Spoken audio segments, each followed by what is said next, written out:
Alright guys, so finally the wait is over. अपनी Alto 800 को rebuild करने के लिए हमें जितने भी स्पेयर पार्ट्स की जरूरत थी वो सारे स्पेयर पार्ट्स आप अभी इस टेबल पर देख सकते हैं। और अगर इन स्पेयर पार्ट्स को आप ध्यान से देखेंगे तो आपको पता चलेगा कि ना सिर्फ मारुति जेन्युइन स्पेयर पार्ट्स यहां पर रखे हुए हैं बल्कि कुछ आफ्टर मार्केट स्पेयर पार्ट्स भी आपको देखने को मिल जाएंगे। अब ऐसा क्यों है?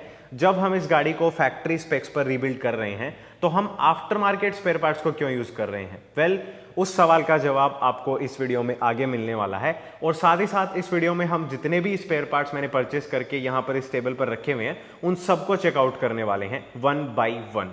तो बस ज्यादा टाइम वेस्ट करे बिना सीधा जो अपनी वीडियो है उसमें आगे की तरफ मूव ऑन करते हैं। लेकिन उससे पहले जितने भी मेरे मैकेनिक भाई हैं या फिर वो लोग जो कि गराजेस को ओन करते हैं एंड उनको स्पेयर पार्ट से रिलेटेड इश्यूज वगैरह रहते हैं, तो उसी का जो एक्सपीरियंस है उसको बेटर करने के लिए गराज प्रो ने अपनी स्पेयर पार्ट्स डिवीजन को लॉन्च करा है, जिसके थ्रू आप जितनी भी कार्स पर काम करते हैं उनके स्पेयर पार्ट्स को ऑर्डर कर सकते हैं। जितना बड़े अमाउंट में आप ऑर्डर प्लेस करेंगे उतना ही आपको ज़्यादा डिस्काउंट मिलेगा। एंड नॉर्मली जो आप थर्ड पार्टी शॉप्स वगैरह से जो स्पेयर पार्ट्स लेकर के आते हैं उतना डिस्काउंट तो आपको इनकी वेबसाइट पर नॉर्मल स्पेयर पार्ट्स पर भी मिलेगा। लेकिन अगेन एज आई सेड कि जो बल्क क्वांटिटी होती है उसमें आपको काफ़ी सारे अच्छे ऑफर्स मिल सकते हैं। डिलीवरी फ्री ऑफ कॉस्ट है एंड आपके जो वर्कशॉप है उसके ऊपर डोर स्टेप आपको डिलीवरी मिलेगी, तो आपका वो एक्सपीरियंस भी काफ़ी ईजी हो जाएगा। एंड साथ ही साथ इनके जो स्पेयर पार्ट्स हैं वो हर टाइप के आपको अवेलेबल हैं। OEM चाहिए तो आपको OEM स्पेयर पार्ट्स मिल जाएंगे, OES चाहिए तो OES स्पेयर पार्ट्स मिल जाएंगे। तो जितने भी लिंक्स हैं व्हाट्सएप पर आप इनको कांटेक्ट कर सकते हैं, फ़ोन नंबर है उस पर आप कॉल करके अपना ऑर्डर प्लेस कर सकते हैं, या फिर इनका ऐप है उस पर जा करके भी आप स्पेयर पार्ट्स को list wise category wise order करके भी मंगवा सकते हैं। So all the links are in the description, do check them out. And अभी back to the video. Alright, so first thing first, सबसे पहले जो मारुति जेन्युइन स्पेयर पार्ट्स हैं उनको चेकआउट करते हैं। तो शुरुआत करते हैं सबसे पहले जो सबसे मेन इंपॉर्टेंट चीज़ है रीबिल्ड की, वो है इंजन ऑयल। तो इंजन ऑयल में मारुति का जो जेन्युइन है वो यूज़ कर रहा हूँ। 3 लीटर क्वांटिटी है, 5W30 ग्रेड है, जो कि F8D जो इस गाड़ी का इंजन है उसके लिए रिकमेंडेड है। उसके बाद में ये जो बॉक्स आप देख रहे हैं इसमें अपनी गाड़ी का है सिलेंडर हेड। बिल्कुल अपन सिलेंडर हेड एकदम ब्रांड न्यू यूज़ कर रहे हैं। और थोड़ी देर में सबसे पहले जो खुले हुए स्पेयर पार्ट्स हैं उनको मैं आप लोगों को चेकआउट करा देता हूँ। उसके बाद में जो बॉक्सेस में पैक स्पेयर पार्ट्स हैं उनको जब अपन खोल करके चेकआउट करेंगे तब ये जो हेड है ये भी मैं आप लोगों को इस बॉक्स से निकाल करके दिखा दूंगा। इसके नीचे जो आइटम रखा हुआ है वो है इस गाड़ी का ब्लॉक। बिल्कुल जो F8D ब्लॉक है वो पूरा का पूरा ही अपन नया डाल रहे हैं। क्यों? अगर वो आपको जानना है तो डिस्क्रिप्शन में आपको इस सीरीज़ का जो पार्ट 1 है वो मिल जाएगा। अगर आप उसको जा करके देख लेंगे तो आपको पता चल जाएगा कि ये जो ब्लॉक और हेड है ये अपन इंजन रिबिल्ड करते टाइम नया क्यों डाल रहे हैं। उसके बाद में यहाँ पर रखे हुए हैं पिस्टन्स। 3 पिस्टन्स लगते हैं इस इंजन में, तीनों स्टैंडर्ड साइज़ के हैं बिकॉज हमारा बोर है वो बिल्कुल स्टैंडर्ड है क्योंकि हमारा जो ब्लॉक है वो नया है। फिर बारी आती है पिस्टन रिंग्स की। उसके बाद में यहाँ पर आपको देखने को मिलेगी मैन ऑयल सील। उसके बाद में कैम और क्रैंकशाफ्ट की जो फ्रंट ऑयल सील है वो प्लेस करी हुई हैं। उसके बाद में यहाँ पर आपको देखने को मिलेगी गियर बॉक्स की जो इनपुट शाफ्ट है उसकी ऑयल सील। यहाँ पर रखी हुई हैं पिस्टन्स में लगने वाली सर्कलिप्स। इस साइड आप देखने वाले हैं गियर बॉक्स की कुछ ऑयल सील्स, और ये है गियर बॉक्स का फिल या ड्रेन बोल्ट में से एक बोल्ट। तो ये जो सारे पार्ट्स हैं उसके अलावा ये एक कूलेंट की पाइप लगती है जो कि पीछे आप देख रहे हैं वो डैमेज हो गई थी, तो इसलिए ये भी हमने मारुति जेन्युइन स्पेयर पार्ट से ही ऑर्डर करी है और ये अपने पास आ चुकी है। उसके अलावा 2 आइटम्स और हैं जो कि हम जेन्युइन यूज़ करने वाले हैं। वो है पहला ये वाला हब और दूसरा ये वाला हब। तो बिल्कुल इसके दोनों जो हब्स हैं वो अपन ने रिप्लेस करे हैं, और जो पुराने हब्स हैं वो आई थिंक आपको यहाँ पर दिख रहे होंगे। पहली चीज़ तो आप देखते ही समझ गए होंगे कि इसमें 2 टाइप के हब्स लगे हुए थे। दूसरा जो इनकी सीट है जहाँ पर व्हील बैरिंग्स लगते हैं, मतलब ये व्हील बैरिंग्स में जाकर के जहाँ पर लगते हैं वो सीट उनकी कमज़ोर हो गई थी। तो जो प्रेस मशीन वाले हैं उन्होंने मेरे को बताया कि आपको जो हब्स हैं उनको चेंज करने की ज़रूरत है, और उन्होंने डेमोन्स्ट्रेट करके भी दिखाया था। वो वाला जो हब है वो काफ़ी आसानी से प्रेस फिट हो रहा था, जबकि ये प्रॉपरली मतलब प्रॉपर जो फोर्स है उसको अप्लाई करने के बाद ही सीट हुए थे। तो ये सारा आइटम हो गया अपना जो जेन्युइन मारुति सुजुकी का अपन ने यूज़ करा है वो। 2 आइटम्स अभी पेंडिंग हैं जो कि 1-2 दिन में आ जाएंगे। पहला है अपना जो गैस्केट किट है वो, अब गैस्केट किट नहीं मिल रहा है and that is the reason कि टाइम लग रहा है। तो सारे जो गैस्केट्स हैं वो सेपरेट परचेस करने पड़ेंगे एंड इसीलिए थोड़ा सा टाइम लग रहा है। तो 1-2 दिन में वो आ जाएंगे। लेकिन अभी के लिए अपन जो इंजन रिबिल्डिंग की प्रोसेस है वो इन सारे पार्ट से स्टार्ट कर सकते हैं। 1-2 दिन में अपन जहाँ जिस प्रोसेस पर पहुँचेंगे वहाँ पर ही हमें जो गैस्केट्स वगैरह उनकी ज़रूरत पड़ेगी, so that's not a big deal.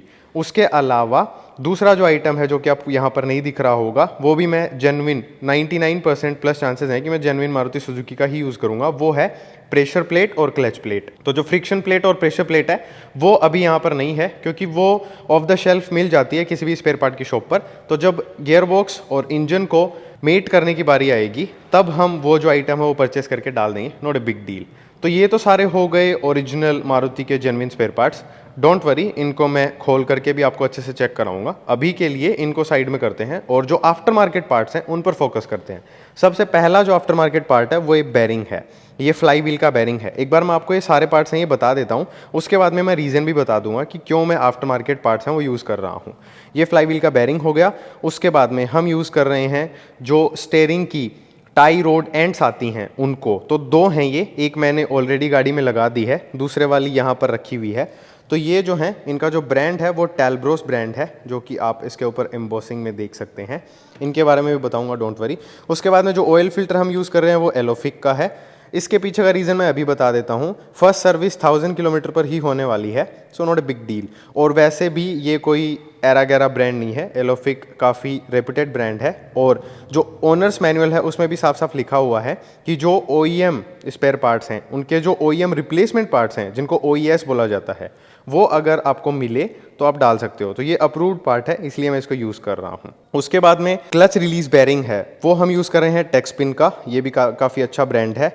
ये वाला पार्ट और ये वाला पार्ट है, ये दो जेनेरिक आइटम्स हैं, लेकिन इनकी जो ओवरऑल क्वालिटी है वो काफ़ी डिसेंट लगी मेरे को। उसके बाद में जो अपनी स्टेबलाइजर बार है, ये उसका बुश किट है। यहाँ पर रखे हुए हैं grey RTV silicone sealant 2 boxes. ये अपनी लोअर कंट्रोल आर्म्स हैं, दोनों लेफ्ट एंड राइट।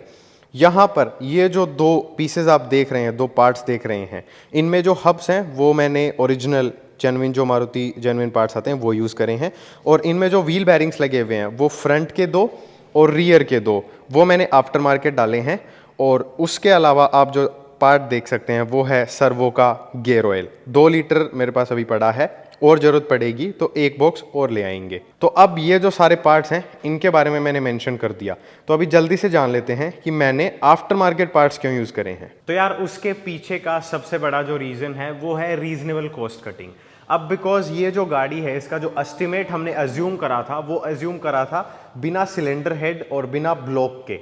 तो हमने ये सपोज करा था कि सिलेंडर हेड और ब्लॉक इंटैक्ट हैं, उनको खाली जो मशीनिंग का काम है, जो लेथ मशीन शॉप पर उनका काम होना है, रीबोरिंग का या रीसर्फेसिंग का या वाल लैपिंग का, ग्राइंडिंग का, वो करवाना पड़ेगा, ये नए नहीं डालने पड़ेंगे। और उसी के अकॉर्डिंगली जो बजट है वो बनाया गया था। लेकिन जब ये इंजन डिसमेंटल हुआ और हमने देखा कि इंजन के साथ क्या हो रखा है, तो जो बजट है वो इन 2 पार्ट्स ने ही खा लिया। तो उसके बाद हमें और बजट अरेंज करना पड़ा।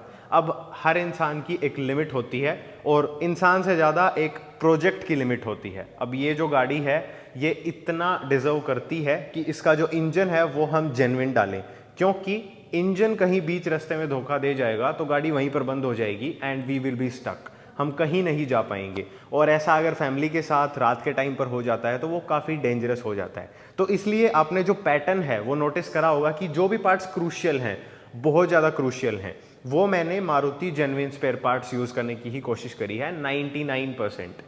खाली 2 जो पार्ट्स हैं जो कि कूलिंग सिस्टम के पार्ट्स हैं, ये वाले, ये 2 मेरे को मारुति जेन्युइन नहीं मिल पाए और ऑनलाइन इनके डिलीवरी चार्जेस काफ़ी ज़्यादा थे इन पार्ट्स की प्राइसिंग के हिसाब से।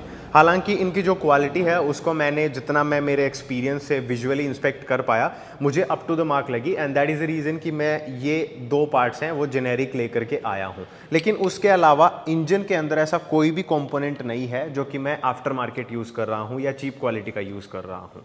तो ये तो हो गया इंजन की बात। अब बात आती है कि जो ड्राइव ट्रेन के कंपोनेंट्स हैं वो फिर आफ्टर मार्केट क्यों डाले जा रहे हैं। वेल, उसके पीछे का रीज़न है कि 50% के समथिंग हमारी कॉस्ट कटिंग हो चुकी है। तो ये सारे जो पार्ट्स हैं इंक्लूडिंग पीछे की सस्पेंशन, सॉरी उसके बारे में बताना भूल गया, वो मैंने ऑलरेडी डाल दी है। मैं अभी एक बी रोल आपको दिखा दूंगा जो पीछे की सस्पेंशन है उसका, तो वो मैं लगा चुका हूँ। पीछे के जो ड्रम्स हैं उनमें जो व्हील बैरिंग्स लगने थे वो भी मैं लगा चुका हूँ। फ्रंट के मैंने बताया आपको जो नकल्स हैं वो प्रिपेयर कराए जा चुके हैं। तो ये सारा काम है, ये हमने आफ्टर मार्केट इसीलिए करा है क्योंकि ऑलमोस्ट 50% कॉस्ट रिडक्शन हो चुकी है आफ्टर मार्केट पार्ट्स यूज़ करने की वजह से। प्लस में ऐसा कोई भी आफ्टर मार्केट पार्ट नहीं है जो कि चीप क्वालिटी का हो या थर्ड क्लास कंपनी से आता हो। सारे के सारे रेप्यूटेड ब्रांड्स हैं। यूरोमैक अच्छा खासा रेप्यूटेड ब्रांड है, एम सील को कौन नहीं जानता, टैलब्रोस काफ़ी अच्छा ब्रांड है, टेक्सपिन काफ़ी अच्छा ब्रांड है। तो जो पार्ट्स हैं वो हमने आफ्टर मार्केट जरूर यूज़ करे हैं, लेकिन हमने उनमें चीप आउट नहीं करा है।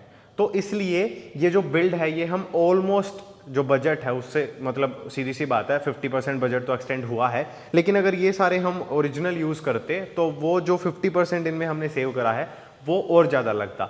और एक थ्रेशोल्ड होता है, वो रीच करने के बाद में आप एक पैसा भी सोच समझ कर स्पेंड करना चाहते हो, and that is the reason कि इन पार्ट्स पर कॉस्ट कटिंग करी गई है। और अगर लाइफ की बात करूं तो जो OEM स्पेयर पार्ट्स है वो लेट्स सपोज कि 100% उसकी लाइफ रहती है, तो ये जो पार्ट्स हैं ये 50% कॉस्ट पे उसकी 70 to 80% लाइफ हमें प्रोवाइड कर देंगे, बिकॉज ये काफ़ी रेप्यूटेड ब्रांड से आते हैं। हालांकि ऐसे भी बहुत सारे after market spare part manufacturers हैं जो कि काफ़ी चीप क्वालिटी का स्टफ बनाते हैं, बहुत ही सस्ता।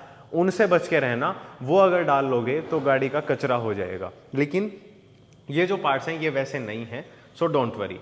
सो आई थिंक जो आपको मैं बताना चाहता था वो आपको समझ में आया होगा। एंड विद दैट सेड, अभी जो बेयर पार्ट्स हैं जो कि हम ऑलरेडी देख चुके हैं उनको तो मैं साइड करता हूं, और जो बॉक्सेस हैं जिनको अनबॉक्स करना है उनको एक एक करके अनबॉक्स करके उन पार्ट्स को और आप लोगों को चेकआउट करा देता हूँ। Alright, so there we have it. तो सबसे पहले तो जो लोअर कंट्रोल आर्म है उसी को चेकआउट कर लेते हैं। तो इसकी क्वालिटी आप देख सकते हैं, आफ्टर मार्केट है ये, लेकिन इसकी क्वालिटी काफ़ी अच्छी है। जो इसका बॉल जॉइंट है उसके ऊपर आपको एक डस्ट बूट मिलता है, एंड इसकी क्वालिटी भी आप चेकआउट कर सकते हैं। तो बस यही रीज़न है आफ्टर मार्केट पार्ट्स यूज़ करने का, बिकॉज अच्छी क्वालिटी के हैं इसलिए यूज़ करें हैं। खैर, अब बारी आती है जो पिस्टन है उसको आप चेकआउट कर लें। तो ये कुछ इस तरीके का पिस्टन है। इसमें यहाँ पर ये वाला जो सेक्शन है ये आपको थोड़ा सा अंदर की साइड धसा हुआ दिखेगा। तो ऐसे 3 पिस्टन्स हैं, और ये अपनी पिस्टन रिंग्स हैं जेन्युइन मारुति की। तो ये टोटल 5 रिंग्स आती हैं। जब इंजन असेंबल करेंगे तब इनके बारे में आपको डिटेल में जानने को मिलेगा। सो मेक श्योर आप सब्सक्राइब करके रखें चैनल को। बाकी की 2 भी सेम ही है तो दिखाने का क्या ही फ़ायदा है। एंड विद दैट डन, इनको थोड़ा सा साइड में कर देते हैं। ये रहा अपना ब्रांड न्यू सिलेंडर हेड। इसमें वाल्व्स हैं वो भी मैंने रिप्लेस कराए हैं, और वाल्व सील्स हैं वो ऑब्वियस सी बात है नई डली हैं। जो गाइड और सीट है वो बिकॉज सिलेंडर हेड नया है तो उसके साथ ब्रांड न्यू ही आई है।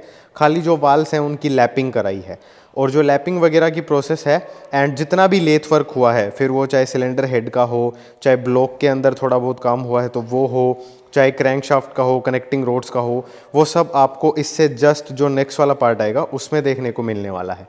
अभी के लिए इसको मैंने इस साइड से आपको चेकआउट करा दिया है, एंड इसको मैं इस साइड से और चेकआउट करा देता हूँ। तो ये इतना जो काम है वो लेथ मशीन शॉप वाले आपको करके ही देते हैं। अब बिकॉज इसमें स्क्रू टाइप जो वाल्व एडजस्टमेंट है वो होती है, तो इसलिए कैमशाफ्ट वगैरह या फिर जो रोकर आर्म्स वगैरह हैं या फिर जो लोब्स वगैरह हैं वो कुछ भी नहीं लगा करके दिए हैं उन्होंने, बिकॉज वो सब हमें खुद को लगाने हैं। यहीं पर अगर इनमें शिम्स टाइप एडजस्टमेंट होती वाल्व क्लियरेंस की तो लेथ मशीन शॉप वाले वो भी हमें करके देते। बट खैर, जो वाल्व्स हैं वो उन्होंने इंस्टॉल कर दिए हैं, जो रिटेनर क्लिप्स वगैरह हैं, स्प्रिंग्स वगैरह हैं वो सारी लगा दी हैं, और जो वाल्व लैपिंग की प्रोसेस है वो कर दी है। तो ये हमारा सिलेंडर हेड है जो कि रेडी है। हालांकि अभी भी हमें पुराना जो सिलेंडर हेड है उससे आप देख सकते हैं काफ़ी सारे आइटम्स हैं वो निकालने पड़ेंगे, जैसे कि डाउल पिन्स हो गई, बोल्ट्स वगैरह हो गए, स्टड्स वगैरह हो गए। तो वो सब हम जब असेंबल करेंगे तब निकाल लेंगे। अभी के लिए सिलेंडर हेड मैंने आपको चेकआउट करा दिया है। तो अभी ये सारा जो सामान है ये मैं वापस से पैक कर देता हूँ, और जो ब्लॉक है उसको निकाल करके और दिखा देता हूँ। तो ये रहा अपना ब्रांड न्यू ब्लॉक। अभी इसमें भी हेड की तरह कुछ चीज़ें हैं जो कि हमें पुराने वाले ब्लॉक से ट्रांसफ़र करनी पड़ेंगी, लेकिन अदर देन दैट इसमें जो बोर का काम है वो हमें नहीं कराना पड़ा, बिकॉज ये कंपनी से बोर वगैरह सारा कुछ हो करके आता है। हमें सिर्फ जो क्रैंकशाफ्ट है, जो कि मैं आपको थोड़ी देर में दिखाऊंगा, पहले जो कनेक्टिंग रोड है उस पर आते हैं। तो कनेक्टिंग रोड्स हैं वो पुरानी ही हैं, लेकिन इनके अंदर जो जॉनरल बैरिंग्स लगते हैं, जिनको टुकड़ी भी बोलते हैं नॉर्मल लैंग्वेज में, वो हमने नई डलवाई हैं। अब बात करते हैं इसकी। तो इसको एक बार मैं टर्न कर लेता हूँ, फिर आप लोगों को दिखाता हूँ। There we go. तो इसमें जो क्रैंक है वो पुरानी है, उसमें जो जॉनरल बैरिंग्स लगे हैं, मैन बैरिंग्स जिनको बोलते हैं, वो नए हैं। जो कैप्स हैं वो चारों की चारों जो हमारा ब्लॉक है उसके साथ में आई हैं। तो अभी क्रैंक इसमें लगी हुई क्यों है, वो जवाब आपको नेक्स्ट वाली जो वीडियो है उसमें लेथ मशीन शॉप की जो डिटेल्स मैं आप लोगों के साथ शेयर करने वाला हूँ, जो काम मैंने कराया है, जिस तरीके से वो हुआ है, उसमें जानने को मिलेगा। तो बस गाइज इस वाली वीडियो में इतना ही था। जो भी इंफॉर्मेशन मेरे पास थी पार्ट से रिलेटेड वो मैंने आप लोगों के साथ शेयर कर दी है। अब नेक्स्ट वाली जो वीडियो है वो काफ़ी इंपॉर्टेंट होने वाली है, बिकॉज उसमें सबसे क्रूशियल पार्ट जो लेथ मशीन शॉप का जो काम है उसके बारे में डिस्कशन करने वाले हैं। उसमें आपको जानने को मिलेगा कि लेथ मशीन शॉप पर काम होता है वो किस टाइप से होता है, जिससे कि आपको एक आइडिया लग सके कि जब आप अपना कोई प्रोजेक्ट लेकर के लेथ मशीन शॉप जाएं तो आपको किस तरीके का काम एक्सपेक्ट करना है वहाँ से, और किस तरीके से ये जो काम होता है उसके बारे में भी आपको थोड़ी बहुत इंसाइट्स देने की कोशिश करूँगा। एंड विद दैट सेड इस वाले वीडियो में इतना ही था। फिर मिलेंगे कभी किसी और वीडियो में, तब तक के लिए बाय बाय। जाते जाते सब्सक्राइब कर जाना और डिस्क्रिप्शन में इंस्टाग्राम का लिंक दे रखा है, वहाँ पर जाकर के फॉलो कर लेना।